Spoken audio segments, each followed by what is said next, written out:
Alors je vous propose, comme à l'habitude, pour notre troisième rencontre, de nous lever et de prier l'Esprit Saint avec le Veni Creator Spiritus, que nous vous confier ce temps d'enseignement, de formation ce soir, mais également cette année qui commence, et demander à l'Esprit Saint de venir habiter nos cœurs, notre intelligence, notre mémoire, notre volonté.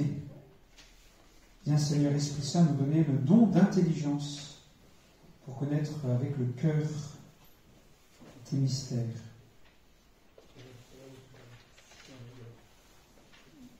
Viens Esprit Créateur, visite la pensée de tes fidèles, emplis de la grâce d'en haut les cœurs que tu as créés. Toi qu'on nomme le Consolateur, le don du Dieu très haut, la source vivante, le feu, la charité, l'onction spirituelle. Tu es l'Esprit à la septuple forme, le doigt de la droite du Père. Tu es sa solennelle promesse, enrichissant notre gorge par la parole. Fais jaillir la lumière dans notre intelligence, répands l'amour dans notre cœur, soutiens la faiblesse de notre corps par ton éternelle vigueur. Repousse au loin l'ennemi, donne-nous la paix sans délai, que sous ta conduite qui nous ouvre la voie, nous évitions toute nuisance. Fais que par toi nous connaissions le Père et découvrions le Fils, et qu'en toi, leur commun esprit, nous croyons en tout temps. Gloire soit à Dieu le Père, au Fils ressuscité des morts, à l'Esprit Saint consolateur, dans les siècles des siècles. Amen. Au nom du Père, et du Fils, et du Saint-Esprit. Amen. Nous entrons aujourd'hui, premier jour du temps ordinaire. En ce jour, nous recommençons le temps ordinaire. Alors, je ne sais pas si vous avez revu vos notes des deux premières rencontres. Introduction à l'Esprit Saint. Voilà, introduction à l'Esprit Saint. Et puis la dernière fois, le don de sagesse. Et puis, nous continuons un peu notre chemin sur découvrir les églises de l'Apocalypse. Alors, aujourd'hui, comme c'est indiqué sur le petit programme, nous allons voir le don d'intelligence. Et puis, nous verrons ensuite l'église de Smyrne, qui est fidèle jusqu'à la mort. Nous verrons ça. Alors, d'abord, le don d'intelligence. Vous savez que... comme je vous l'ai dit la dernière fois, Dieu veut vraiment nous aider à faire les bons choix, à prendre les bonnes décisions, à avoir la bonne attitude, voilà, en vue de faire grandir le royaume ici-bas, déjà dans notre cœur, et puis autour de nous, dans le monde qui nous entoure, dans lequel nous sommes. Et donc, il veut nous y aider par ses dons, par les dons, et notamment, que vous allez voir ce soir, le don d'intelligence. Et vous savez que justement l'Esprit Saint, il est connu par ce qu'il fait, par ses dons, par les effets qu'il peut produire, par les fruits qu'il peut porter. Et alors j'ai trouvé une petite citation de Baudelaire. Je ne sais pas si vous la connaissez, de Baudelaire, qui dit, écoutez, je trouve ça vraiment très bon. L'homme ne peut vivre sans ivresse. Pour porter le poids de la vie, il lui faudra ou celle des narcotiques, ou celle de l'Esprit Saint. C'est pas mal. Hein? Ou celle des narcotiques, ou celle de l'Esprit Saint. C'est Baudelaire qui dit ça. Alors oui, il est un peu entre les deux, je crois. Peut-être plus le premier que le deuxième, mais en tout cas, à nous de choisir l'Esprit Saint. De fait. Alors oui, mais là, il dit bien qu'il y a un choix. Hein. L'un peut vraiment empêcher l'autre de venir. Hein? On va voir dans quel sens on les prend. Mais en tout cas, si on rentrait un peu dans cette ivresse de l'Esprit Saint, et cette ivresse spirituelle, qui est la joie qui vient du Seigneur, et c'est bien la seule qu'il nous faut chercher. Alors nous allons parler du don d'intelligence. Il y a une certaine proximité avec le don de sagesse. Donc parfois, il peut y avoir un peu de confusion, où on peut recouper les deux. Ça peut arriver, je préciserai un peu les choses. D'abord un petit peu avec le livre quelques notions dont parle le pape François là, dans son livre sur les 7 dons de l'Esprit Saint, et puis ensuite quelques précisions bibliques puis théologiques. Donc d'abord le don d'intelligence, intel, ça veut dire de l'intérieur, et puis ligence, si on peut prendre l'étymologie, c'est comprendre, c'est lire. Donc c'est comment on comprend de l'intérieur l'intelligence. Texto, c'est ce que ça veut dire. Comment on comprend l'intelligence de l'intérieur, pardon. Et donc c'est une intelligence de la foi et donc des mystères divins. Pour entrer dans cela, donc avec le cœur, en fait.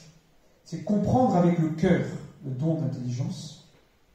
C'est comprendre les choses, les événements, les personnes de l'intérieur. Comprendre de l'intérieur, avec le cœur. Alors bien évidemment, l'extérieur compte. L'histoire, les aspects extérieurs sont importants, mais ça ne suffit pas. Pour bien comprendre quelqu'un, ou même se comprendre soi-même, vous voyez bien que tu peux connaître les dates de naissance, les dates importantes, ou l'histoire ou l'éducation, mais c'est comment on va comprendre de l'intérieur avec le cœur.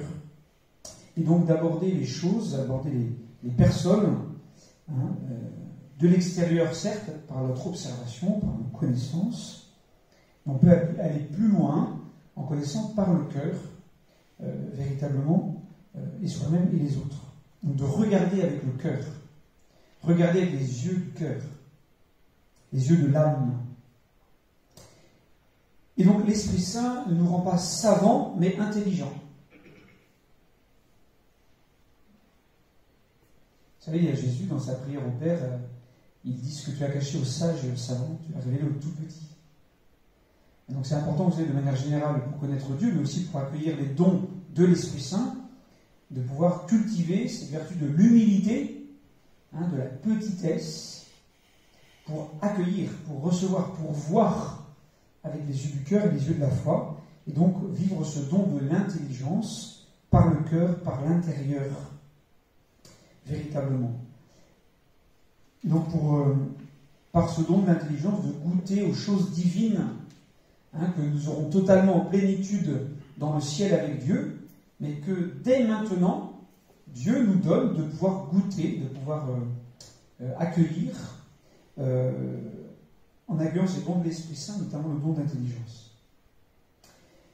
Alors oui, il y a l'acte de foi. Alors je l'ai mis parce que, en fait, autrefois, tout le monde connaissait l'acte de foi, l'acte d'espérance, l'acte de charité. Il y a l'acte de contrition, que celui-là, on connaît davantage, parce qu'on s'en sert, mais souvent, l'acte de foi, qui n'est pas très long, et c'est des choses qui peuvent nous aider parce que c'est des mots que l'Église nous donne quand des fois on peut avoir des moments de doute, de difficulté, on cherche des mots, on ne sait plus trop comment exprimer, prier, et l'Église nous donne des mots, l'acte de foi. Mon Dieu, je crois fermement tout ce que tu as révélé et que la Sainte Église nous propose de croire parce que tu es la vérité même et que tu ne peux ni te tromper ni nous tromper. Et vous voyez bien que ça, on peut vous le mettre de l'extérieur, on peut le connaître par cœur, on peut le connaître très bien. Et il faut toujours, comme pour toutes les prières, comme pour connaître Dieu, croire en Dieu, l'accueillir intérieurement. L'accueillir. C'est la notion de par cœur qui est un peu... quand on dit par cœur, c'est réciter. Mais en fait, le connaître par cœur vraiment, c'est le connaître avec le cœur pour se l'approprier, pour le faire sien dans l'intérieur de sa vie, dans l'intérieur de son expérience. Le par cœur, à la base, c'est ça. Parce qu'on peut connaître quelque chose...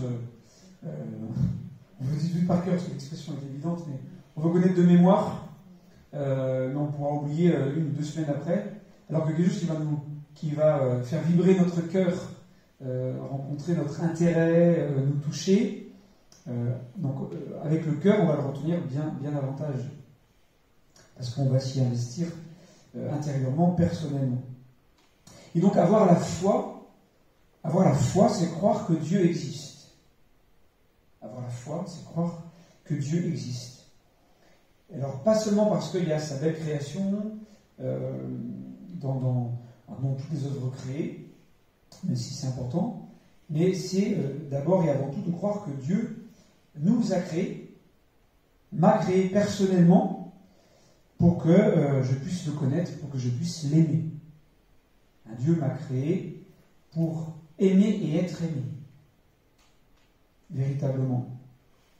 Et par son Fils Jésus-Christ. Et donc, vous voyez, c'est une connaissance qui ne peut pas être seulement intellectuelle, juste savante. C'est une connaissance de l'expérience du cœur intérieur qui touche véritablement. Et donc, quand le Saint-Esprit vient vraiment habiter notre âme, notre vie, eh bien, il peut vraiment, par le don d'intelligence, nous faire comprendre et sentir que tout ce que nous croyons par la foi, sans le voir, est vrai, est absolument vrai. Et le don d'intelligence va nous aider à accueillir cette vérité de la foi sans forcément voir matériellement les choses, mais voir avec les yeux de la foi, les yeux du cœur, les yeux de l'âme. Alors effectivement, certes le péché originel et le péché dans le monde a mis un peu les choses en dessus-dessous, et donc on nous a empêché, comme Adam et Ève, de pouvoir tout de suite être dans une relation directe avec Dieu, quelque chose de cassé. Véritablement, qui est de l'ordre de la disharmonie. On a perdu cette harmonie avec Dieu, qui n'est pas la même chose que le chaos, ou vous savez l'expression du tohu bohu. C'est de l'hébreu, le tohu bohu. C'est ce qu'il y avait avant la création. La disharmonie, on pourrait dire, c'est après le péché, une forme de disharmonie qui est entrée dans la création et qui blesse le cœur de chaque être humain et qui ne va pas forcément utiliser son intelligence, ses capacités pour le ciel ou pour Dieu, mais pour les choses très matérielles, très basses, parce que ramené à soi-même, fermé sur soi-même, enfermé, replié sur soi-même, de par cette blessure du péché. Et donc on n'a pas cet accès direct à Dieu. Donc on a forcément besoin de Dieu, de ses dons, de l'Esprit Saint, pour pouvoir accéder à Dieu, connaître Dieu, et le connaître vraiment de l'intérieur. Oui, donc l'âme que l'Esprit Saint va toucher, va envahir par le don d'intelligence, comprend vraiment déjà les paroles de Jésus. Heureux les cœurs purs, car ils verront Dieu. Heureux les cœurs purs, car ils verront Dieu. D'une certaine manière, la Vierge Marie, elle a pu voir Dieu parce qu'elle avait ce cœur pur pour le voir. Et même si elle ne comprenait pas tout, c'est dit à l'Annonciation, elle ne comprenait pas tout de ce que lui disait l'ange, ou au pied de la croix, elle était dans la souffrance, sans pouvoir tout comprendre, et elle a fait confiance, elle a eu la foi, véritablement, parce qu'elle avait ce cœur pur qui permettait de voir Dieu au-delà des événements, au milieu des événements, voir comment Dieu conduit, comment Dieu est présent. Donc d'avoir cette intelligence du cœur, de la foi, du cœur pur qui voit Dieu à l'œuvre, au-delà des apparences, véritablement. Vous voyez, quand Jésus est ressuscité, il apparaît à ses amis qui ne le reconnaissent pas. Ils ne reconnaissent pas Jésus. Marie-Madeleine, elle croit que c'est le jardinier. Les disciples d'Emmaüs pensent que c'est un voyageur étranger qui ne sait pas ce qui se passe, qui est un peu paumé. Les autres apôtres pensent que c'est un fantôme qui passe à travers les murs, ils sont épouvantés, ils ont peur, et ils ne le reconnaissent pas.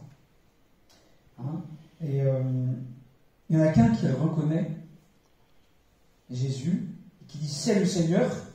Dans la barque, c'est Saint Jean, qu'on appelle le DBA, disciple bien-aimé.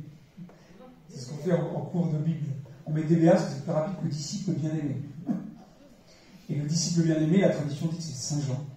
Et Saint Jean reconnaît que c'est le Seigneur, il dit c'est le Seigneur, parce que voilà, il est le disciple bien-aimé, et par l'amour, par le cœur, il reconnaît, il voit que c'est Jésus ressuscité. Il le reconnaît vraiment.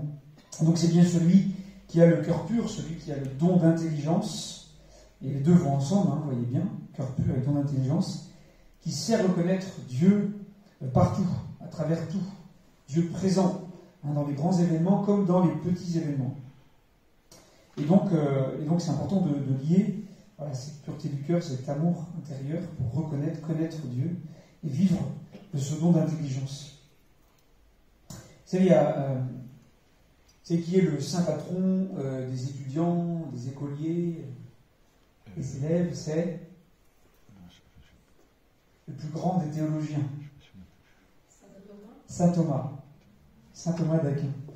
Je ne sais pas si j'ai déjà raconté cette histoire, mais Saint Thomas, dès qu'il était enfant, il était éduqué par des moines, comme beaucoup à l'époque, et il disait, mais c'est qui Dieu?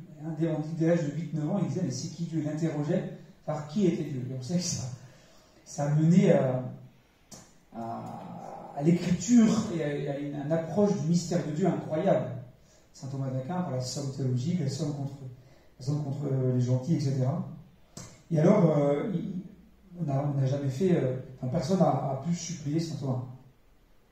Et aujourd'hui, c'est une référence, même pas seulement que pour les chrétiens, mais de manière en philosophie, c'est une référence au niveau de la réflexion, de la connaissance de Dieu. Et alors, 6 mois avant de mourir, Saint Thomas, lors d'une messe qu'il célébrait, est tombé en extase, à genoux, en disant « Tout ce que j'ai écrit sur Dieu est un fétu de paille. » Et il a pu écrire, pour notre plus grand malheur, parce qu'il n'a pas fini ce qu'il avait commencé. Et on n'a pas la suite, parce qu'il est mort 6 mois après.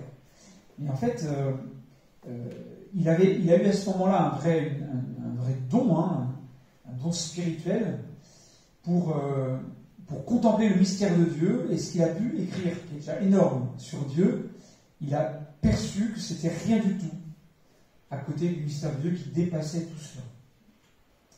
Et vous savez, d'ailleurs, je vous ai dit le mot technique pour ça, quand on n'a plus les mots pour dire le mystère de Dieu et qu'on tombe en adoration, en contemplation devant le mystère de Dieu, on est en... Non.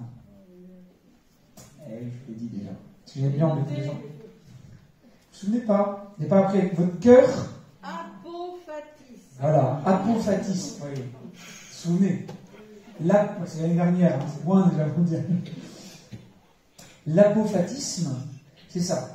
C'est-à-dire qu'à un moment, le langage humain, tout ce qu'on a pu dire de recherche dans un don de Dieu, on tombe en adoration devant le mystère du Seigneur qui dépasse le langage, tout ce qu'on peut imaginer, percevoir, écrire du mystère du Seigneur. Et donc, dans cette contemplation. Alors, le don d'intelligence, maintenant, dans la Bible, pour en dire quelques mots. Comme je vous l'ai dit, donc, il y a une vraie proximité avec le don de sagesse, et parfois, selon les traductions, à partir de l'hébreu ou du grec, du latin, on trouve parfois en français sagesse ou parfois intelligence. Les traductions ne sont pas toujours pas fidèles, mais cohérentes, on va dire, ensemble par rapport à ça. Mais vous avez plusieurs citations, vous avez notamment une qui fait la différence pour le coup, en Proverbes. Souvent il y a beaucoup de citations de Proverbes par rapport à ça. En Proverbe 9-10, le commencement de la sagesse, c'est la crainte de l'Éternel, et la science des saints, c'est l'intelligence. Et la science des saints, c'est l'intelligence. Donc on voit bien, la science des saints, c'est comme ils connaissent Dieu de l'intérieur, puisque intelligence, c'est connaître de l'intérieur, comprendre de l'intérieur. La science des saints, c'est l'intelligence. Et vous avez en Job 32-8, qui dit « Mais en réalité, dans l'homme, c'est l'esprit, le souffle du Tout-Puissant qui donne l'intelligence. » Le souffle du Tout-Puissant qui donne l'intelligence. C'est comme le don de l'Esprit Saint, c'est pas seulement dans Isaïe, mais déjà dans d'autres passages de l'Écriture et de l'Ancien Testament, on montre que Dieu donne l'intelligence, donne ce regard du cœur de voir avec les yeux du cœur, pour connaître de l'intérieur le mystère de Dieu. Et donc, on voit comment de fait, l'esprit, vous savez, on est corps, âme et esprit. Cette unité, et ça c'est très important chez les chrétiens, c'est révolutionnaire. Il n'y a que vraiment les chrétiens qui tiennent ça, par rapport à tous les autres qui opposent ce qui est du corps matériel, qui dans beaucoup de philosophies et de religions est quelque chose de négatif, notamment toutes les religions orientales, et puis ce qui est de l'âme, de l'esprit, qui est plutôt spirituel et qui serait positif. Pour nous chrétiens, il y a une unité, on a une unité de la personne, corps, âme et esprit. Et l'esprit est la partie rationnelle et immortelle de l'être humain, en lien avec l'âme. Et donc c'est là, dans cet esprit, qu'il y a le siège de ce qu'est la raison, l'intelligence, la conscience, la volonté. Ce qui fait que... Et donc c'est cette conscience intérieure, cet esprit dans la personne humaine, qui l'expression qui est une lampe de l'éternel, une forme de lumière de Dieu dans chaque personne humaine, qui éclaire l'être humain dans ses pensées, sa réflexion, ses raisonnements, pour essayer de prendre les bonnes décisions. Justement, vous savez, c'est les chrétiens, enfin aujourd'hui l'Église, d'abord, pas tous les chrétiens, mais notamment l'Église catholique, qui tient le fait de la loi naturelle. Aujourd'hui, beaucoup ne veulent plus défendre ce que c'est la loi naturelle. Mais nous, on croit beaucoup en la loi naturelle, c'est-à-dire qu'on pense que tous les êtres humains qui sont créés tous à l'image de Dieu, à l'image de la ressemblance de Dieu, ont en eux cette conscience, cette loi naturelle fondamentale, essentielle, qui leur fait discerner ce qui est bien, ce qui est mal, fondamentalement. Au-delà parfois des contingences éducatives, culturelles, etc. Et on retrouve ça dans diverses cultures, même dans bien sûr d'autres religions, etc., où une personne, par sa conscience, va avoir un comportement très droit, très juste, très bon, vous voyez, et qui vient, nous le croyons, de sa conscience inscrite par Dieu, comme un sceau en chaque personne humaine créée à l'image de Dieu. Et d'ailleurs, vous avez un passage en Proverbe 20-27 qui dit « Le souffle de l'homme est une lampe de l'Éternel, il pénètre jusqu'au fond des entrailles. » Le souffle, c'est le roi, c'est l'esprit qui vient de Dieu. Et donc on voit que ça touche le cœur. Proverbe 20-27. Et donc si l'intelligence est une des facultés que Dieu a données à l'être humain, de manière générale, de par sa conscience, de par son esprit, pour lui permettre de réfléchir, pour lui permettre de comprendre. Donc en fait, naturellement, l'être humain est doué d'intelligence, de cette faculté d'intelligence, de raisonnement, de pensée, de compréhension. Celle-ci est bien sûr limitée, et il y a besoin de ce don d'intelligence, vous voyez, qui vient de Dieu, pour permettre d'aller au cœur des choses, de voir de l'intérieur, de manière plus profonde. Alors après, la Bible utilise plusieurs termes pour définir ou parler d'intelligence. Je ne vais pas forcément rentrer dans ces détails-là. Il y a une autre chose qui est très importante aussi dans la Bible, justement, s'il y a une chose à pointer, et je trouve que c'est assez intéressant, c'est que parfois la notion d'esprit de la personne humaine est remplacée, notamment on voit ça dans le livre de Job ou ailleurs, par la parole de l'oreille. L'oreille. C'est-à-dire cette capacité à écouter. La capacité à écouter, donc à comprendre. On voit ça aussi dans les psaumes. Puis dans Isaïe, le Seigneur l'Éternel m'a ouvert l'oreille. Pour dire, il m'a ouvert l'intelligence, il m'a ouvert la compréhension. Et vous voyez, dans la Bible et dans la vie spirituelle, l'écoute est beaucoup plus importante que la vue. Beaucoup plus importante que la vue. Parce que, vous savez, il y a je crois que c'est Jimmy Wonder, le pianiste aveugle, qui donnait de l'argent tous les ans à une fondation pour aider les sourds et muets. Parce qu'il disait qu'il vaut mieux être aveugle que sourd et muet. Parce que, et il n'a pas tort, il y a plusieurs personnes proches des personnes handicapées ou qui disent qu'une personne aveugle va développer un sixième sens par l'oreille, par l'écoute, pour voir des choses, les aveugles que nous ne voyons pas, pour sentir des choses que nous ne sentons pas. Alors qu'une personne qui est sourde et muette va être enfermée un peu sur elle-même, elle va pouvoir voir des choses, voir comme nous, et par contre dans la relation aux autres, pour sentir les autres, elle va être beaucoup plus enfermée en fait. Et donc il vaut mieux l'écoute est beaucoup plus importante, elle est plus chaste en fait, l'écoute. L'écoute est plus chaste, elle respecte davantage l'autre. L'écoute accueille, alors que la vue peut être amenée, pas toujours, la vue peut être amenée à prendre, beaucoup plus intrusive. Donc l'important de l'écoute, pour cette capacité à accueillir, à comprendre, à entrer dans le mystère de Dieu. Alors ça je passe parce que c'est... Donc comme j'ai pu le dire, le péché a vraiment endommagé cette capacité d'intelligence. Donc en le détournant de son but premier, le but premier était de connaître Dieu, avoir cet accès direct à Dieu. Et avec ce péché, ça a cassé cela. Et donc on a besoin vraiment que Dieu nous aide par ses dons, par ce don d'intelligence, à retrouver cette capacité de comprendre Dieu, de connaître Dieu de l'intérieur, par le cœur, pour entrer en relation avec lui, véritablement. Et dans le livre de Jérémie, au chapitre 9, verset 24, il est dit « Mais que celui qui veut se glorifie d'avoir de l'intelligence et de me connaître, de savoir que je suis l'Éternel, qui exerce la bonté, le droit et la justice sur la terre, car c'est à cela que je prends plaisir, dit l'Éternel. » Donc de se glorifier, c'est-à-dire de connaître la gloire de Dieu, parce qu'on connaît vraiment par l'intelligence qui est Dieu. Qui est Dieu. Et dans le Nouveau Testament, on a Saint Paul, qui à plusieurs reprises note que les incroyants ont l'intelligence obscurcie. L'intelligence qui est obscurcie parce qu'ils refusent de reconnaître et de glorifier Dieu comme le Créateur. Il le dit à plusieurs reprises.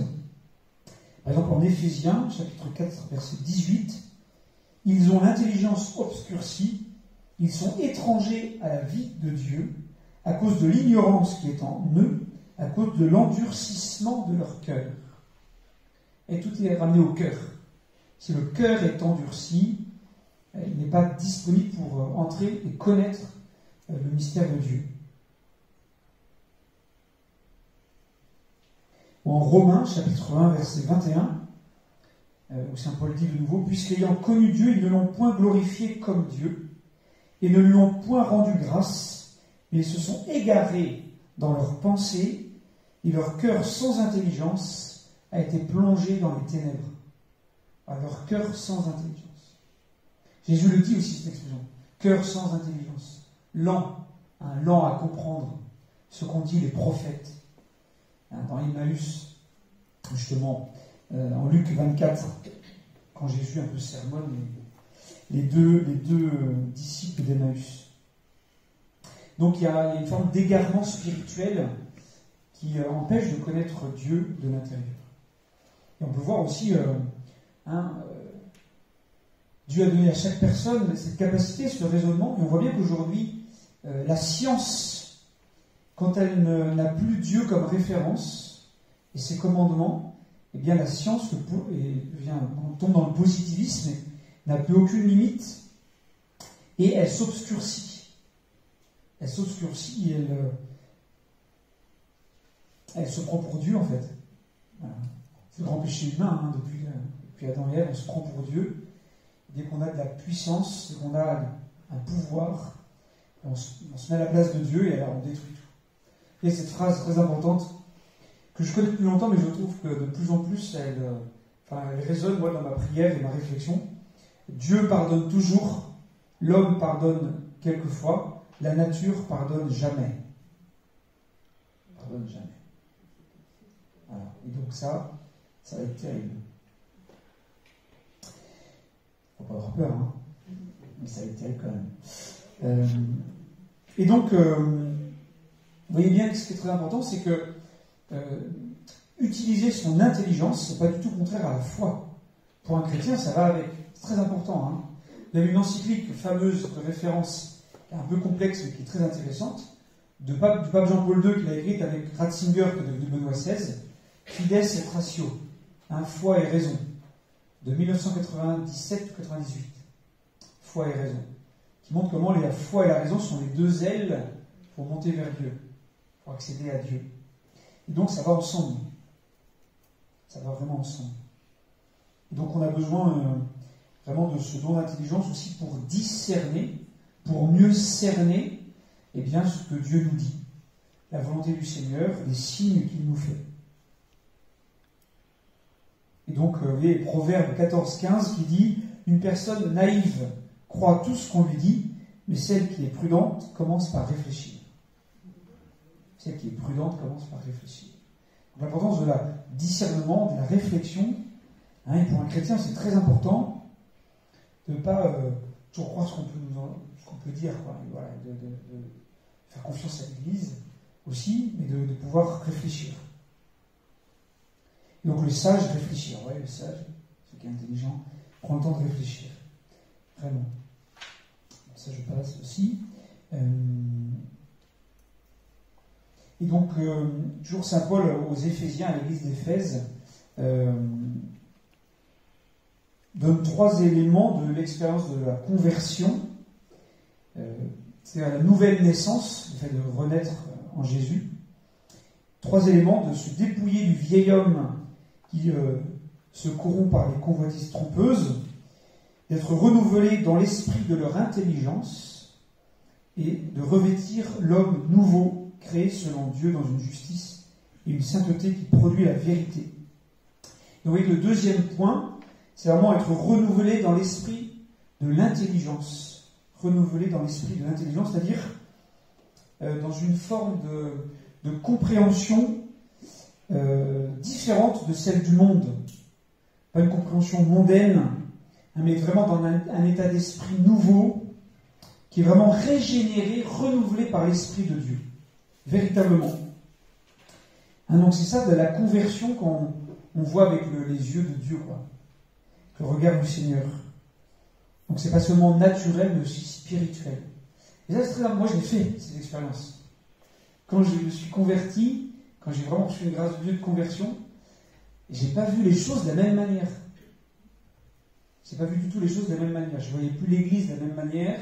Je voyais plus la vie consacrée et sacerdotale de la même manière. Enfin, les choses avaient changé parce que Dieu m'avait donné un regard nouveau. Et ça, vous avez sûrement fait cette expérience-là.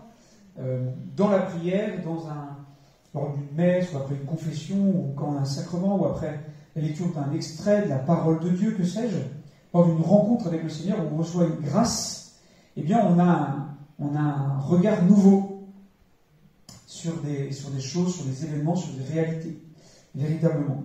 Et c'est une forme, c'est souvent employé dans les textes de la parole de Dieu et de la tradition, d'illumination.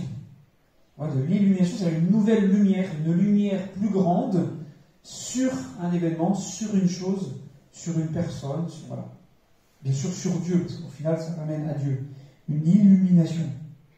Quand l'intelligence elle est régénérée pour mieux comprendre les choses de Dieu et donc Dieu lui-même, véritablement. Donc ça va nous aider ça à avancer. Hein. Dans le prologue de Jean, qu'on a entendu à Noël, hein, Jean 1, verset 9, où Jean dit « Cette lumière était la véritable lumière qui, en venant dans le monde, éclaire tout homme. » Le Christ est la lumière du monde qui vient éclairer, véritablement illuminer, en nous révélant qui est Dieu, qui est le Père. Et il va nous permettre de le connaître de l'intérieur, pour que notre intelligence soit vraiment éclairée d'une lumière nouvelle, pour connaître les choses du royaume de Dieu.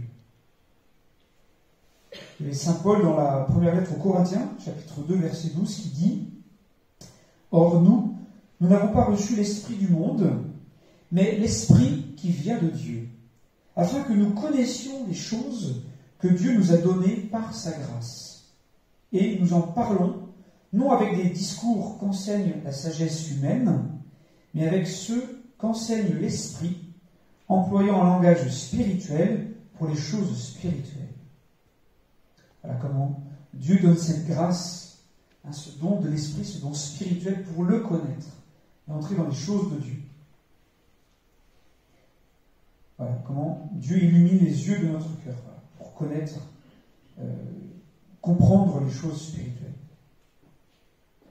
Et donc dans Emmaüs, le disciple d'Emmaüs, en Luc 24, il est dit sur Jésus, alors il leur ouvrit l'intelligence pour comprendre les Écritures. Jésus leur ouvrit l'intelligence pour comprendre les Écritures. Parce que leur cœur était lent à croire les prophètes, justement. Donc il faut vraiment ouvrir notre cœur, notre intelligence pour accueillir toutes les lumières que Dieu veut nous donner pour le comprendre. Alors, je fais une parenthèse, on en a parlé des paroissiens la semaine dernière, et puis quand on parle de ça, moi un jour je vais faire une formation, je vais proposer ça, sur René Girard, la pensée de René Girard. Non, parce qu'en fait, je ne sais pas s'il y en a qui connaissent ou pas la pensée de René Girard. Le mimétisme, les diseurs mimétiques, le bouc émissaire. Il faudrait la mettre sur les sites. Ouais, ben oui. Sur KTO, il y a un reportage qui est passé de 50 minutes le 30 décembre. J'ai regardé de fait la semaine dernière et il est très bien fait parce qu'il résume bien sa pensée. Donc, vous avez une vidéo que j'ai faite pendant le confinement de 45 minutes qui explique aussi, qui essaie d'expliquer la pensée de René Girard. Moi, quand j'ai découvert sa pensée en 2004, ça a été un éblouissement intellectuel. C'est extraordinaire. Non, mais c'est fascinant. J'ai tous ces livres. Ceux qui veulent ce bouquin, je leur en prête. Et ça explique beaucoup de choses. Alors là, c'est un système qui a ses limites, mais lui-même a découvert ça petit à petit et il est redevenu croyant et catholique par ses recherches. Et il découvre quelque chose d'assez incroyable sur la vérité de l'homme et la vérité de Dieu et du Christ. Et vraiment, si vous avez l'occasion, on essaiera de le mettre sur le site de la paroisse. Ça dure 50 minutes, il est bien fait le reportage, mais après il y a plein de choses qui existent aussi bien sur lui. Mais c'est un éclairage vraiment incroyable sur le mystère de Dieu.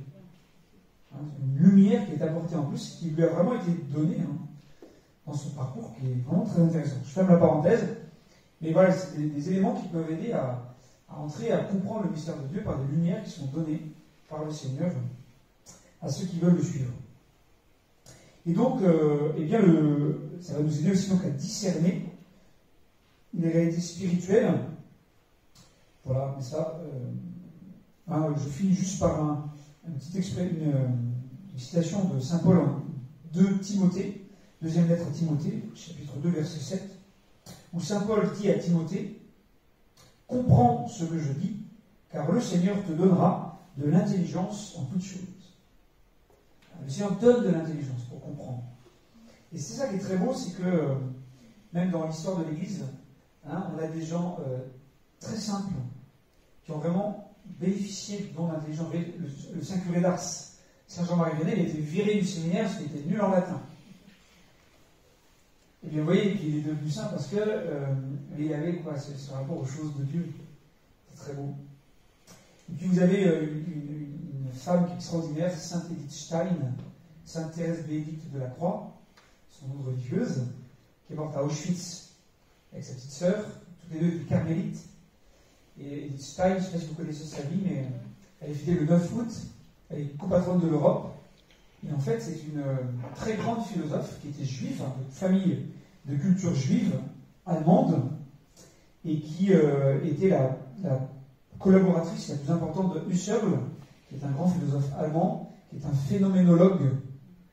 Et Jean-Paul II a fait beaucoup de cette philosophie de phénoménologie. Je ne vais pas rentrer dans les détails parce que c'est compliqué. Mais elle est une grande phénoménologue et une grande chercheuse de vérité. Elle dit cette petite citation que je mets en bas de ma signature sur Internet, sur mes mails. Elle dit « Toute personne qui est en recherche de la vérité est en chemin vers le Christ. » Toute personne qui cherche la vérité est en chemin vers le Christ. Et c'était une femme brillante, hyper intelligente, mais qui de l'intérieur a rencontré le Christ, a demandé le baptême, s'est convertie, s'est tellement convertie qu'elle est devenue carmélite, en Allemagne, puis à Cologne, je crois. Et puis à cause persécution contre les Juifs ou ceux d'origine juive en Allemagne. Elle est partie aux Pays-Bas, au Carmel aux Pays-Bas, et c'est là qu'elle a été ensuite arrêtée avec sa petite sœur et envoyée à Auschwitz. Elle est morte 9 août 1942.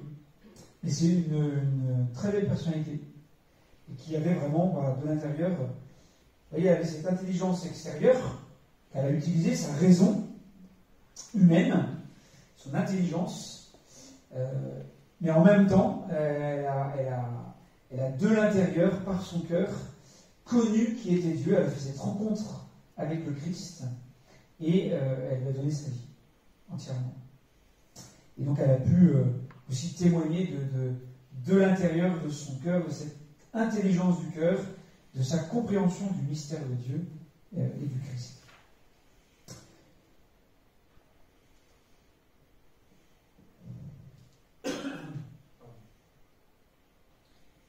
Voilà, après le reste, je n'ai pas répété.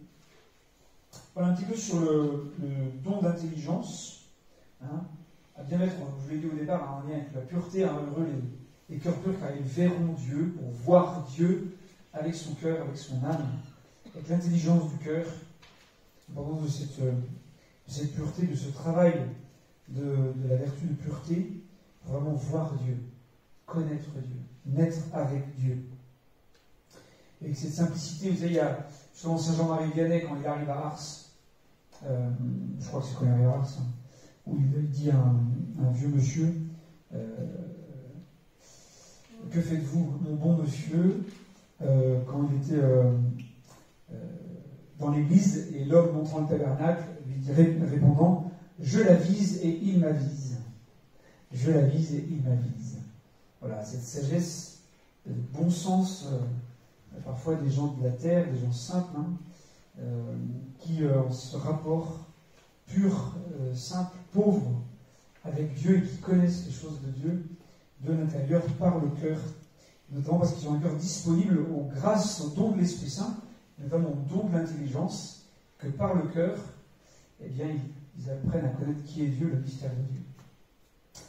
Voilà en quelques mots le don d'intelligence. Est-ce que vous avez des questions par rapport à la session d'il y a un mois, peut-être l'année dernière? Des questions en lien avec ça? Est-ce qu'on peut faire un parallèle avec le sensus filii fidelium. Voilà. Alors, qui connaît qu'est-ce que le sensus filii fidelium? Parce qu'on est aussi bon que le curé d'Ars en latin. C'est le sens de la foi des fidèles. Il faut juste le sensus filii. Sens de la foi. Alors ça, on pourrait faire une formation entière sur ça, parce que je passe 2 heures de cours sur le sensus filii. Mais c'est quelque chose de très important, effectivement, qui est lié avec ça. C'est-à-dire que comment, dans l'Église, où l'Église croit, qu'il y a le sens de la foi qui est dans le cœur des fidèles, alors vraiment des fidèles dans le sens qui ont une vraie vie de foi. C'est-à-dire qu'il ne suffit pas de venir, entre guillemets, juger la foi des gens, parce qu'on ne sait pas. Autant il y a une partie de la foi qu'on peut évaluer, c'est-à-dire quand on participe en commun avec toute l'Église à la célébration, à des célébrations, à des sacrements. Donc là, on peut évaluer la foi des gens, puisque la foi, c'est pas que individuel, c'est aussi communautaire, ecclésial, social. Ça, c'est très important et j'y tiens énormément. Donc cette partie-là, on peut l'évaluer, parce que si on ne vient pas, sauf exception, c'est qu'on a moins la foi. Après, il y a la partie de la foi personnelle dans le cœur, où là c'est Dieu seul qui connaît les cœurs, les reins et les cœurs, et ça, cette partie-là, on ne peut pas l'évaluer. Mais quand même, pour vivre de sa foi, là, un chrétien seul est un chrétien en danger. Il faut toujours vivre sa foi avec ses frères et sœurs, dans la communauté de l'Église. Et bien, pour avoir ce sens de la foi des fidèles, c'est comment je prie, je vis les sacrements, l'Eucharistie et la confession notamment, et comment je m'engage dans l'Église et dans le monde pour vivre mon baptême et déployer les grâces de mon baptême. Et c'est en gros ces 3 conditions de base, bon de préciser, et qui fait que dans l'Église, il y a une forme de sens de la foi. Et par exemple, je donne un exemple. En 1854, quand le pape Pie IX a défini le dogme de l'Immaculée Conception, il a d'abord consulter tous les évêques de l'Église, qui eux-mêmes devaient faire un rapport au Saint-Siège, en disant comment, dans votre diocèse, les fidèles vivent ou prient leur dévotion à la Vierge Marie Immaculée. Comment ça se passe chez vous dans votre diocèse? Comment voilà, les fidèles vivent cette foi? Donc c'est après, avec tous ces remontées de tous les évêques de chaque diocèse, où le pape Pie IX a proclamé officiellement le dogme de l'Immaculée Conception. Donc on pourrait dire qu'il a tenu compte de du sens de la foi des fidèles, du sensus fidei. Vous voyez? Et c'est pas forcément une question de majorité. Parce que le risque, c'est d'avoir une vision en disant, faire un sondage, donc la majorité, c'est ça, la minorité, c'est ça, donc c'est ceux qui ont raison. Et non, dans l'Église, ça ne marche pas comme ça. C'est pour ça que l'Église n'est pas une démocratie. C'est pas ceux qui sont les plus nombreux qui ont raison. Si on prend le IVe siècle, au IVe siècle, les chrétiens ariens d'Arius, qui pensaient que Jésus n'était pas égal au Père, qu'il n'était pas Dieu, en faisant simple, étaient beaucoup plus nombreux. Les évêques ariens étaient beaucoup plus nombreux que les évêques et les fidèles catholiques. Mais au final, c'est la foi catholique qui a perduré, et c'est la foi catholique, c'est la vraie foi, et donc ce sens de la foi des fidèles n'est pas forcément un sens majoritaire. Des fois, on peut tomber dans ce risque-là, à travers le prisme médiatique, politique, de la télé, etc. On pense trop majorité, minorité, opinion, sondage, voilà, démocratie, mais c'est pas ça. Voyez, on va pas faire. C'est pas parce que la majorité des catholiques aujourd'hui qui sont sondés ne croient pas en la résurrection. J'invente rien, hein. Ah oui. Que Jésus n'est pas ressuscité. Non, mais on en est là. Parce qu'aujourd'hui, on pense toujours à travers ça. Est-ce que vous croyez que les prêtres doivent se marier? Donc s'ils sont 80%, ça veut dire qu'il faut qu'ils se marient. Bah non, ça ne marche pas comme ça. Et parfois, ça peut, dans l'Église, même inconsciemment, rentrer dedans. Et donc c'est ça que le sens de la foi des fidèles, c'est quelque chose où les fidèles de l'Église qui vivent leur foi sont inspirés par l'Esprit Saint pour connaître ce qu'est la foi. Et après, ça peut s'exprimer à travers donc la hiérarchie de l'Église, qui est en lien avec ce sens de la foi des fidèles, bien sûr, ou à travers des vies de saints, des figures de saints, qui vont être exprimées de manière plus personnelle, visible, ce sens de la foi, des fidèles en général. Bon, là, je suis en très court. Effectivement, il y a un lien, on peut dire ça. Et avec tous les dons de l'Esprit Saint, en général, en fait, pas que celui-là. Mais celui-là est en lien aussi avec le mystère de Dieu, qui a fait de croire. D'autres questions sur ce sens de la foi des fidèles, ou alors le don d'intelligence, le don de l'Esprit Saint, ou un truc qui vous arrive à Noël, une illumination sur le mystère de Dieu. Mais non, mais Dieu n'est pas trinitaire. Ah, je veux dire, non, c'est pas le sens de la foi des fidèles. Il y a un problème. Non, ça va? N'ayez pas peur, hein. Je vous ai dit, vous pouvez, par SMS, par mail, etc., envoyer vos questions aussi, avant ou après, pour vous répondre. It's possible. Ça va? Ok. Très bien. Alors, la prochaine fois, on se verra le 31 janvier, dans 2 semaines. 31 janvier. 3 semaines, ça fait? Je n'utilise pas ma raison. Là, 31 janvier, on fêtera.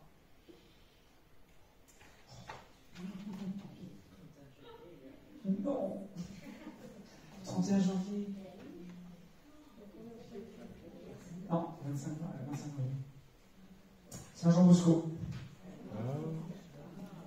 Bon, j'ai pas de. Parce que c'est en Inde, comme je travaillais avec les Salésiens de Don Bosco, pour les enfants des rues. Le 31 janvier, ils n'avaient pas l'école. C'est une grosse journée de fête, du coup, ça m'a beaucoup marqué. Voilà. Et donc, le 31 janvier, nous verrons le don de science. Le don de science, il y a aussi un lien avec le don de sagesse et le don d'intelligence. Les trois sont assez proches. On y reviendra la prochaine fois. Maintenant, on va voir un petit peu, parce que vraiment ça marche cette fois-ci, un peu justement l'Apocalypse, le livre de l'Apocalypse, l'église de Smyrne.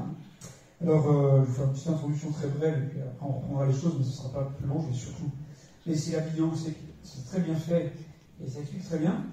Smyrne, est-ce que certains ont déjà été à Smyrne? Parce qu'en fait, c'est la seule des 7 églises où il y a très peu de restes antiques, parce que elle est restée une ville, et aujourd'hui elle s'appelle Izmir. Ah voilà, c'est pour ça, je savais. Parce que beaucoup vont à Izmir. Et Izmir, c'est presque 3 millions d'habitants aujourd'hui. C'est une grande ville, une des plus grandes villes en Turquie, qui est au bord de la mer, qui est un grand port, parce qu'effectivement c'était très très bien situé déjà à l'époque antique. Et parce que c'est devenu une grande ville, eh bien, vous voyez, par rapport aux autres où on n'a pas reconstruit dessus, on a laissé à l'abandon. Et donc on a pu retrouver des ruines là, un peu comme Rome, mais Rome c'est un peu à part, Athènes. Ils ont très peu de ruines, de restes antiques dans cette ville de Izmir, donc qui était Smyrne, et qui nous est pas mal connue, nous, à travers saint Irénée de Lyon. Donc saint Irénée de Lyon, mort 202, environ, c'est 202 je crois.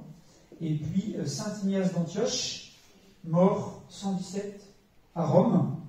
Donc saint Ignace d'Antioche, ça, ne me trompe pas, si je me trompe, vous me dites. Je ne sais pas. Donc, j'ai l'impression que je suis une confusion parce que. Si, c'est parce que Polycarpe, après c'est parce que pour Polycarpe, pour être Saint Polycarpe, qui a été évêque de Smyrne, qui est mort en 152 ou 155, martyr, et qui a un lien direct par saint Ignace d'Antioche aussi, avec saint Jean, justement le disciple bien-aimé. C'est une filiation avec saint Irénée qui vient de cet endroit-là, de Turquie, et qui était à Lyon et qui est devenu évêque de Lyon. Il y a toute une filiation là entre ces grandes figures de sainteté, saint Ignace d'Antioche, saint Polycarpe, saint Irénée de Lyon. Et donc il y a un lien avec Smyrne, cette ville de Smyrne, donc aussi l'église dont parle l'Apocalypse, donc dans la deuxième église dont parle le livre de l'Apocalypse, et qui est notamment, vous verrez, ce documentaire est dédié à tous les chrétiens persécutés encore aujourd'hui, notamment ces parties du monde, parce que l'église de Smyrne, comme le dit le livre de l'Apocalypse, était elle-même très persécutée, et ils vont en parler. Et justement, je refais un lien avant de vous laisser la vidéo avec René Girard, parce que dans la petite vidéo, justement, il y a une lecture, une compréhension de l'Apocalypse qui est extraordinaire. Et chez René Girard, qui en même temps, qui est extrêmement terrifiante, et en même temps pleine d'espérance, parce que la façon où il le démontre, il fait la lecture de l'Apocalypse par rapport au déroulé de l'histoire, c'est que on n'est vraiment pas loin dedans, quoi. C'est-à-dire que ça se rapproche à grands pas. Et c'est très intéressant parce qu'il le fait de manière très chrétienne et vraiment pleine d'espérance, et nous obligeant à vivre le pardon et non pas la violence, parce que sinon, ça va se déchaîner. Mais j'en dis pas plus. On va assez évasif. Voilà, je vous laisse, on va regarder donc la vidéo ensemble.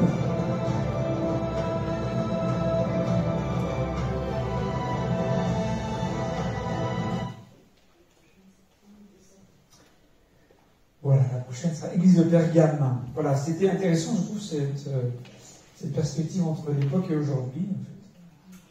En fait, on a beaucoup changé. Et ils ont souligné un point qu'ils n'ont pas énormément développé, mais qui est un point un peu compliqué, mais c'est parce qu'on n'a pas énormément de traces historiques. Au moment où les chrétiens se séparent du judaïsme, officiellement, vous savez qu'avant, ils allaient aussi dans les synagogues, ils allaient aussi au temple.